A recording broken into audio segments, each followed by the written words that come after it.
Hey, what's up everybody? BBQ Joe here, about to give you a review, a side-by-side comparison of the LifeDoo fire pits. This one here, I believe, is their original one. This one here is their new improved, and we're going to open it up. I haven't even seen it yet, but I can't wait. They were nice enough to send it to me to show you how it goes together and how it's going to cook. Now this one here, you'll notice that I have a cast iron grate. I've been using this. This was a grill grate off my Charbroil 940X that me and my sons rebuilt. And it seems to fit perfect right on top of the old model. Well, this one here has an ash pan that I believe is stainless steel. I'm not 100% because I haven't opened it yet.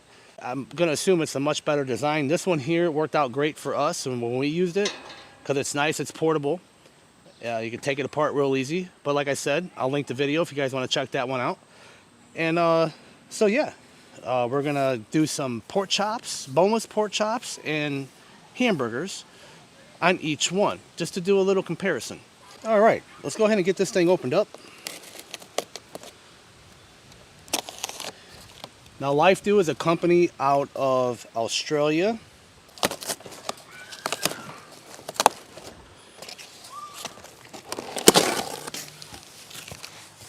All right.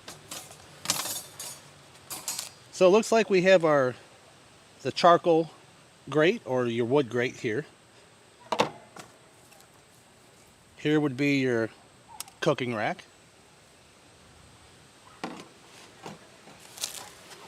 And here's some of the rods we're going to use when we finish assembling this product. We go ahead and get this stuff. Sorry if the wind is too loud.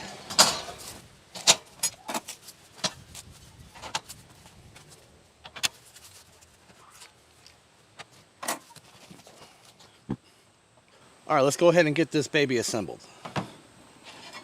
All right, so I'm going to assume you're going to have one stand up here.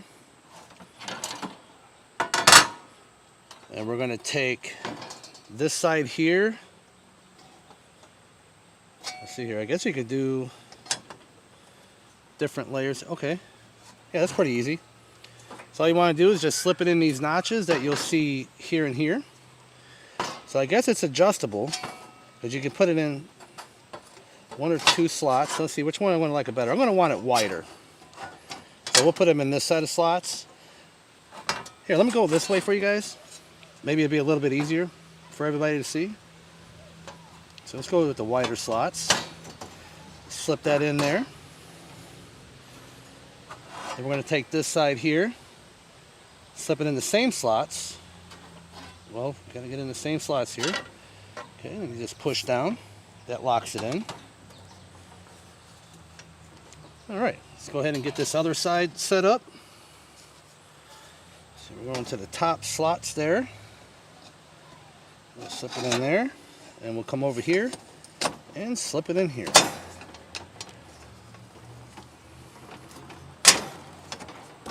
Push it down, and now we're locked in. And there you have it. So let's go ahead and show you guys the little rod, or these little flat stock that comes with it.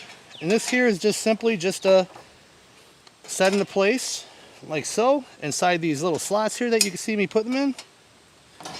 And then your grill rack, your cooking rack will sit right on the top. Now you could cook off to one side. You can add your coals or your wood chunks into here. But other than that, as far as the thickness of both of them, they're both the same thickness. So, which is good quality, because I haven't had a problem with this one. As you can see, a little bit of the coating kind of came off. But you can spray this down, treat it like cast iron, put some oil on it, get it hot, and come back to brand new. But I didn't bother with it because this thing's pretty heavy duty here. Now this one here, I'm liking the design. I like the ash pan. I did request that they had some form of an ash pan for their next model and some kind of a cooking grate. And they did. They have a cooking grate and now an ash pan, which is great. What I'm going to do, I'm going to show you how I'm going to cook on the original one and on this brand new LifeDoo Urod. I'm going to start out in this one here. I found it's best to take a small piece of split here And you're going to place it right in the center. You're not really covering the hole. There's still enough air that could get into there. And then you're going to want to take your charcoal, which everybody has charcoal when they're going out camping and everything. So we're not, you know, I do. I mean, every time I go camping. So then you just want to, and if you think I'm going to start on this table, you're out of your mind. I will remove this table and I will start these pits on the ground. And all we're going to do is just show you guys a side-by-side comparison. And because I don't have any lighter cubes, any tumbleweeds to start my fire, I don't normally use lighter fluid. And if you did use lighter fluid on charcoal, it's perfectly fine. I just don't have any. You just want to make sure that your coals are grayed out. You don't want any black on your coals if you're using lighter fluid. So I go to my homemade wicks, which is just olive oil, one sheet of, like a half a sheet of paper towel, and just dump maybe a teaspoon of olive oil on there, or any kind of cooking oil you have, and just ball them up in a wick. So I'm going to start these out too right here. Just kind of bury them in the coals a little bit. All right, now how we're going to do this one. This one I'm going to kind of do the same way, but I'm going to use just splits. I got enough here. And the reason why I'm just going to use these splits is for the ease of not having to mess with the charcoal. So I'm going to place my 2 wicks here, and then I'm going to line up my wood chunks. If you guys don't have a kindling splitter, you just get a hammer, a kindling splitter, bam, you could cut them up your splits real nice and small. And you want small splits for something like this. This is very thin, so this will still work. And what we want to do is get some embers started for, because you don't want your wood to be, you want your wood to be grayed out, kind of like your charcoal. It's best to have embers when you're cooking over an open fire. I'm going to go take this inside and wash it. All right, now that we have them side by side, as you can see, this has a much, much wider base. Now I'm sure if you take them into these other slots, these inner slots, it would probably come out probably the same width as this one, which is just fine. I got quite a bit of food. I got a family of 6 that I'm cooking for. So let's go ahead and get these homemade wicks lit up. Hold on, I got some wind here I'm dealing with here. Okay, let me light this other half. Okay, let's light this one. And this one.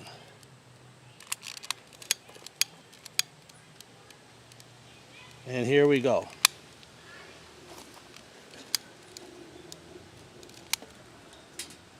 So let's go ahead and let these babies fire up, and I'll get the cast iron grate back on this one. We'll put the rods back through here and set the rack on it that I had just washed, and we'll go from there. Now also keep in mind that there's a bunch of slots here to where you can actually set it up like this and set a cast iron skillet there. You can widen it out to set even a larger skillet over the top. Maybe in my next cook I will do a cast iron cook on here. But for right now, we're just setting it up for the grates. But you just use the end ones here, the middle one here, and the end one here. All right, everybody. So this is what you want your wood to look like before you start grilling. See all them embers and everything? I'm gonna let it go for about another 5 minutes. Let that wood burn up just a little bit more. And that's just straight wood. That's in the brand new Urod. Now over here, the original, we're just letting that charcoal catch up. Got that cast iron grate on there. And right before I add the food, I'll go ahead and place the grate on this unit and go from there. All right, so what I did, I just added a couple small little tiny splits to add to them embers there. I'm gonna go ahead and lay this grate down there. And we're gonna spray it with a little bit of oil. And our cast iron with a little bit of oil.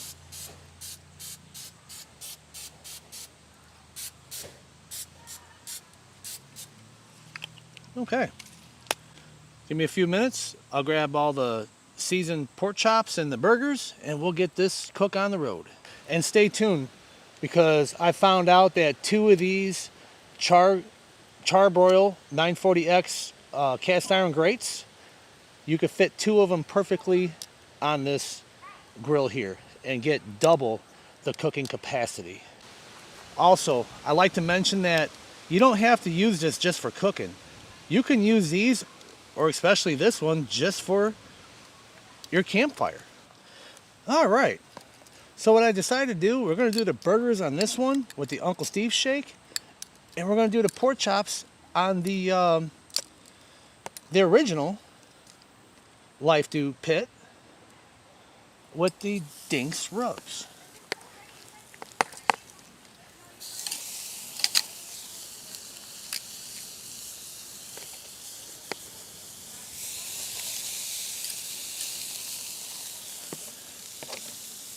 These are about 1/4 pound burgers. Looks like 4 of them will fit right on this rack. And you can slide it side to side if you'd like. This is how I'm doing it. Okay, let's go ahead and get these boneless pork chops.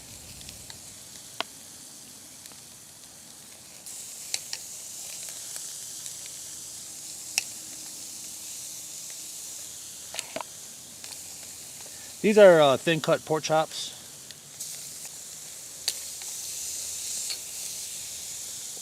Man, I think I'm going to be just perfect. Look at this. Look at that. All right, we'll let these burgers go over this wood smoked fire here. We got the charcoal fire here with a little bit of wood smoked on these pork chops. And stay tuned. Go ahead and give it a flip.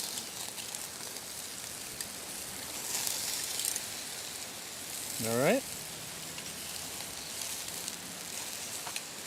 You can tell the fire is hotter on this side because the wind's blowing this way, as you can see the smoke rolling. So I'm going to do a little bit of rotation here. So let's see how our chops are doing. Okay, these are doing really good. And these won't take long. Seem to be cooking very even. Like I said, this wind is chucking.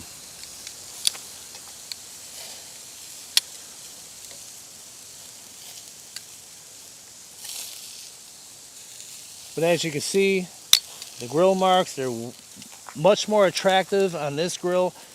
As you can see, this didn't get as much, and I could tell it's a little bit more uncooked. So I'm going to go ahead and rotate a little bit. That's what you want to do. Get that even cooking going on. Get that more towards the center. These are looking good. Okay, so I'm going to go ahead and pull these off because they are definitely done.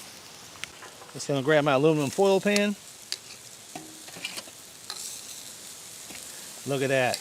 Love the grill marks that this baby produces. What I'd like to do, as a matter of fact, we're going to do something a little different. I'm going to take this off and I'm going to set it on here. And actually, that fits really good on top, but you don't have any center supports like these rods right here. Okay, so let's go ahead and add, let me grab my other tongs here. I'll go ahead and throw a couple of thin pieces of wood on here. Get these flames going.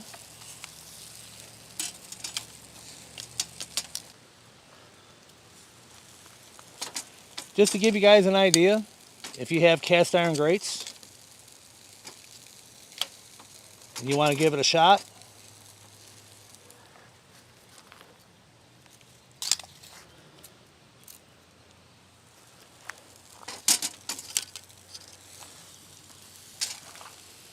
and look at that. And make sure when you're cooking on these that you're using wood that is seasoned. And what I mean by seasoned wood is wood that is dried out. Because if you just cut down a fresh tree and you're going to try to grill on a fresh smoked wood, you're going to be in for a bitter flavor and a big disappointment. So I'm going to let this catch up, let these burgers just chill for a minute, grab my other tongs. I'm going to scrape these down, spray it down with oil, and show you the difference in having cast iron versus this grate here. All right, well, it didn't take long for this thing to fire up, so let's go ahead and transfer these burgers.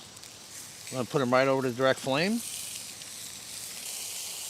The reason why I don't have the burgers over here because that wood didn't ignite like it did over here because of the way the wind's blowing. But I'll tell you what, whichever way you go, whether you go cast iron or with their original grate, I think you're going to be in great shape. So I'm going to go ahead and take these off, set them in here. All right, everybody, so everything turned out great tonight. The food was absolutely phenomenal. I'm going to practice cooking on more. I just added some more wood to this.